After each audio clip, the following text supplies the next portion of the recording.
बच्चों, पिछली वीडियो में मैंने आपको हिंदी की कहानी शुरू की थी अदल बदल, जहाँ पे मैंने बताया था कि होली के दिन शाम को गांव के बच्चे मोहल्ले के बीच नीम के पेड़ के नीचे खेल रहे थे और वहीं पे दो सच्चे दोस्त अमृत और इसब आते हैं। वे दोनों साथ साथ हमेशा साथ साथ रहते हैं क्योंकि उनका घर भी साथ में है और वो एक ही स्कूल में एक ही कक्षा में पढ़ते हैं। दोनों बहुत ही अच्छे दोस्त हैं एक दूसरे के।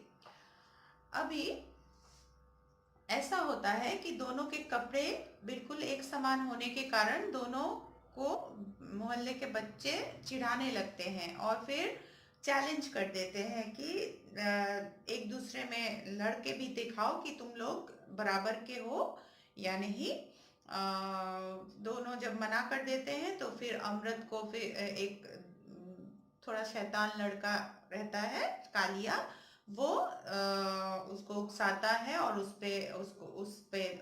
उसको खींच के सामने लाता है कि अगर ये सब तुमसे लड़ाई नहीं करना चाहता है तो कोई बात नहीं, तुम मुझसे लड़के दिखाओ कि कहीं तुम ज्यादा ताकतवर हो या नहीं, कौन जीतता है कौन हारता है। ऐसे ही बच्चों में जैसा होता है वैसा होने लगा और फिर कालिया अमृत को तंग करने लगा तो इस सब को गुस्सा आ गया।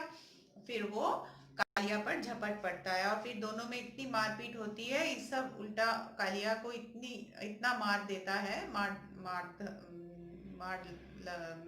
पीट करता है कि उसको वो रोने लगता है कालिया जमीन पर गिर के। फिर बाकी सारे लड़के डर जाते हैं कि कहीं ये खेल खेल में जो मजाक मजाक में जो बात शुरू हुई थी वो कहीं आगे बढ़ ना जाए और फिर कालिया के माता पिता करके हमें डांट फटकार देंगे, तो उनको छुड़वा के वो भाग जाते हैं वहां से बच्चे। आगे पढ़ते हैं। अमृत इसब को लेकर भाग निकला। इसब की फटी हुई कमीज जेब के साथ 1.5 बालिश लंबा टुकड़ा लटक रहा था। उसे देखते ही दोनों वहां से छिटक गए। आधी जीभ बाहर हो निकल पड़ी। चारों भयभीत आंखें उस टुकड़े पर जा चिपकी। अब उसी समय ईसब के पिताजी ने घर से आवाज लगाई, अरे ओ ईसब, कहाँ गया रे? अमृत और ईसब भी भाग रहे थे। अब घर के पास आते हैं जब, तो दोनों को एक दूसरे की तरफ जब देखते हैं तो दोनों दिखते हैं कि बिल्कुल धूल से एकदम गंदा हो चुका है नया कमीज, और ईसब का तो नया कमीज बिल्कुल फट चुका है, एक तरफ से फटा हुआ है। अब दोनों ही डर जाते हैं क्योंकि अमृत की माँ ने उसको पहले ही चेतावनी दी हुई थी कि जिद करके नया कपड़ा बनवाए हो तो इस पर ध्यान रखना, कुछ भी नहीं होना चाहिए, थोड़ा सा भी कुछ खरोच भी आया तो बहुत पिटाई पड़ेगी। और ये सब बेचारा अपने पिताजी से डरता था, उसकी माँ नहीं थी, तो वो भी डर गया कि कहीं उसके पिताजी उसे इस हालत में देखेंगे तो उसे भी बहुत मार पड़ेगी। तो दोनों अब सोचने लगे कि अब क्या किया जाए। इतने में ईसब के पिता जो हैं वो आवाज लगाते हैं उसको कि अरे वो ईसब, कहाँ गया, इधर आओ। दोनों लड़कों की धड़कनें मानो बोल रही थी, अब मारे गए। दोनों को निश्चित रूप से मालूम था कि कमीज का फटा टुकड़ा देखकर ईसब का पठान बाप उसकी चमड़ी के भी टुकड़े कर देगा, मतलब कि ईसब को बहुत मार पड़ेगी उसके फटे हुए कमीज के कारण। फिर से आवाज सुनाई दी, ईसब, ईसब कहाँ गया? दोनों लड़कों को शक हो गया कि शायद वह उसी ओर आ जाएंगे। अचानक अमृत के दिमाग में एक बिजली कड़की। वह ईसब को एक तरफ ले गया। अरे आ तो सही। तो उसके पिताजी बार बार बुला रहे थे, दोनों को और डर लगने लगा। फिर अचानक से अमृत के दिमाग में एक आइडिया आया, एक प्लान आया और वो ईसब को पकड़ के एक तरफ लेकर गया। फिर दो घरों के बीच की सकरी गली में जाकर अमृत अपनी कमीज निकालते हुए ईसब से कहने लगा, अपनी कमीज जल्दी निकाल और ये ले, मेरी पहन ले।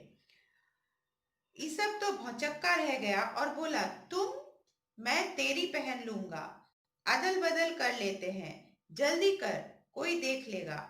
यह बोलकर ईसब बटन खोलने लगा, लेकिन उलझन में पड़ गया। उसने पूछा, अदल बदल, लेकिन तेरे पिताजी तुझे मारे बिना नहीं छोड़ेंगे। अमृत ने जवाब दिया, लेकिन माँ तो है ना। बात सही थी।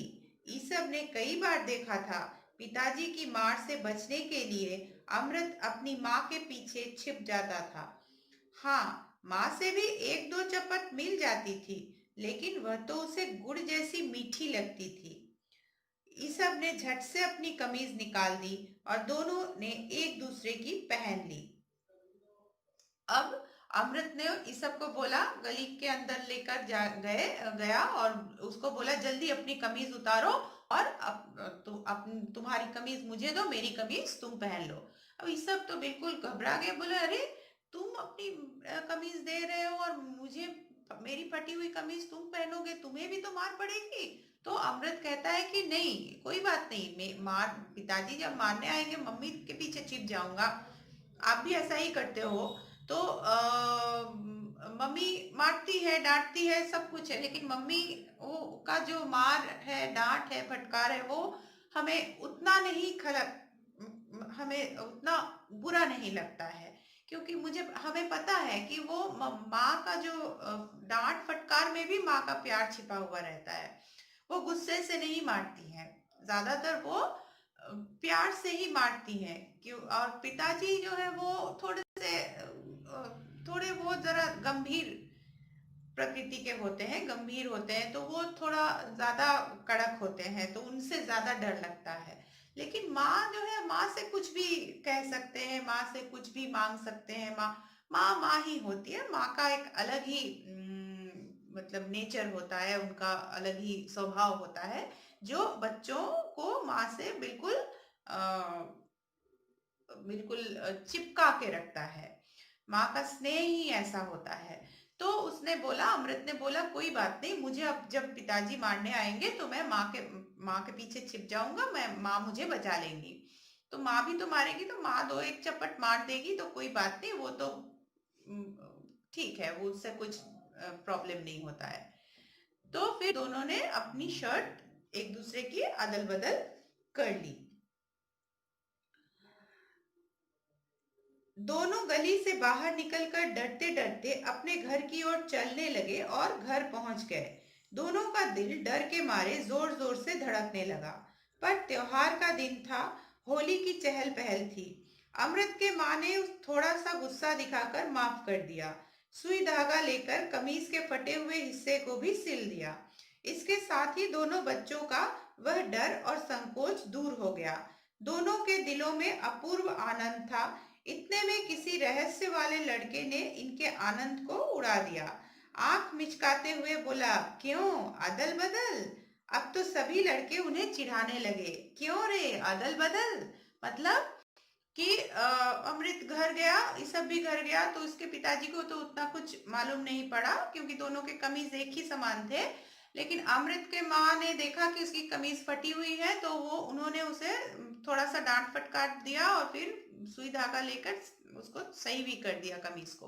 फिर दोनों अपने अपने कमीज पहन करके बाहर निकले। तो बच्चों जो थे, लड़के जो थे, जो फिर से इकट्ठा हुए थे, उनको तो पता चल गया फटी हुई कमीज की सिलाई देख करके किसकी कमीज फटी हुई थी।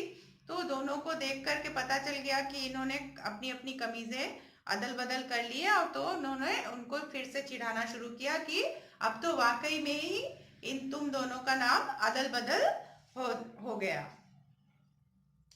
सारा भांडा फूट जाने के डर से दोनों होली के स्थान से घर लौट आए। आंगन में चारपाई बिछाकर ईसब के पिताजी हुक्का पी रहे थे। उन्होंने दोनों बच्चों को अपने पास बुलाया और पूछा, यूं अलग अलग क्यों घूम रहे हो? आओ यहाँ बैठो। तो दोनों को डर लगने लगा कि अब बच्चों की बात सुन करके उनकी जो सीक्रेट थी, जो उनकी जो गुप्त बात थी, वो सबको पता चल जाएगा, फिर डांट पड़ेगी। तो दोनों डर गए और वहां बच्चों की टोली से बाहर चले आए। अब घर आने पर उन्होंने देखा कि ईसब के जो पिताजी हैं वो चारपाई पर बैठ करके वो हुक्का पी रहे थे। तो उन्होंने बोला कि अरे अलग अलग ऐसे त्योहार के मौके पर दोनों अलग अलग क्यों घूम रहे हो, आओ मेरे पास आके यहाँ बैठो। पिताजी की इतनी मीठी आवाज सुनकर दोनों कांप उठे। दोनों को लगा कि पिताजी को सही बात मालूम हो गई है, इसलिए इतना स्नेह दिखा रहे हैं। इतने में पठान बाप उठा और 10 साल के अमृत को उठा लिया। फिर आवाज दी, अरे बहाली भाभी, आज से तुम्हारा अमृत मेरा है। भाभी हंसते हुए आई और बोली, हसन भैया, एक बेटा तो तुमसे संभलता नहीं। तो इस दोनों हिचकिचाने लगे कि जाए कि नहीं जाए, क्योंकि इतनी मीठी आवाज सुन के दोनों को संदेह होने लगा कि ईसब के पिताजी को सारी सच्चाई पता चल गई है। तो इतने में ईसब के पिताजी खुद उठकर आते हैं और अमृत को गोद में उठा के ईसब की अमृत की माँ को आवाज लगाते हैं कि आज से मेरा आपका बेटा मेरा हो गया। तो उसकी माँ बोलती है हंस के कि आपसे तो एक बच्चा नहीं संभलता, आप क्या मेरे बेटे को अपना बनाओगे, लेकिन आज से 21 भी हो तो संभाल लूंगा। पठान का गला भर आया। तो पठान बोलता है, एक क्या, आज अब से मुझे अगर मेरे पास 21 बच्चे भी हो जाए तो मैं संभाल लूंगा। कहते कहते उनको रोना आ गया। बहाली को आश्चर्य हुआ, अमृत की माँ को अवाक हो गई, आश्चर्य हो गया हुई कि क्या बात हो गया। गला साफ करके पठान ने बताया कि उसने दोनों बच्चों को गली में जाते हुए देखा था। वहां इन दोनों ने क्या किया और अमृत का दिया हुआ जवाब बताया कि मेरी तो माँ है ना। तो इस सब के पिताजी ने सारा बात बता दिया अमृत के माँ को कि ऐसा ऐसा हुआ। बताते हुए पठान की आंखें भर आई। उसने कहा, सच कहता हूँ, इनकी बात ने मेरा दिल साफ कर डाला, मेरा दिमाग ठिकाने पर लगा दिया। उसने ईसब को प्यार से गले लगा लिया और उसकी पीठ दुलारते हुए बोला, अब तुम्हें कभी अपनी माँ का अभाव महसूस नहीं होगा। तो पठान जो ईसब के पिता, उनको पता चल गया कि ईसब के मन में अपनी माँ की कमी हमेशा खलती रहती थी और उनको पता चला कि वो माँ का जो माँ की जो जगह है वो पूरा करना बहुत मुश्किल होता है। तो उन्होंने उसको बोला कि मैं आज तक नहीं समझ पाया था कि तुम्हें अपनी माँ की इतनी परवाह है, अपनी इतना मिस करते हो अपनी माँ को। आज के बाद तुम्हें ऐसा नहीं लगेगा, मतलब कि वो कोशिश करेंगे कि सबके मन की बात को जानने की।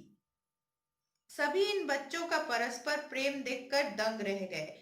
इतने में होली जलाकर लौटते हुए बच्चों ने अमृत ईसब को देखा और छेड़ना शुरू किया, अदल बदल भाई अदल बदल।